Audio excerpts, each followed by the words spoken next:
Hello everyone, চলে এসেছি আরও একটা সুন্দর ভিডিও নিয়ে সয়াবিন কষা রেসিপি। যখন মাছ মাংস খেতে ভালো লাগে না তখন এই রেসিপিটা ট্রাই করতে পারো। সয়াবিনটা প্রথমে আমি সিদ্ধ করে নিলাম, তারপরে দেখো আমি মশলাটা কষিয়ে নেব একটু। আমি সর্ষের তেলেই করছি।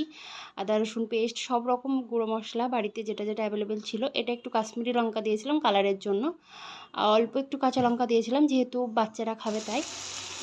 টমেটো সব রকম দিয়ে কষিয়ে নিলাম ভালোভাবে।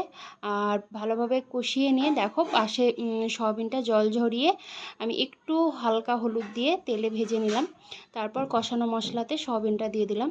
এটাকে ভালোভাবে কষিয়ে নেব। কষিয়ে নেওয়ার পর একটু জল দিলাম, অল্প একটু জল দিয়েছি যাতে খুব একটু লাগা লাগা হবে জিনিসটা, খুব টেস্টি হয়। মাছ মাংস ভালো না লাগলে এটা ট্রাই করতেই পারো একদিন। এই দেখো কষা কষা হয়েছে, আমি একদম কষা কষা করে নিয়েছিলাম। এই দেখো খুব সুন্দর হয়েছিল।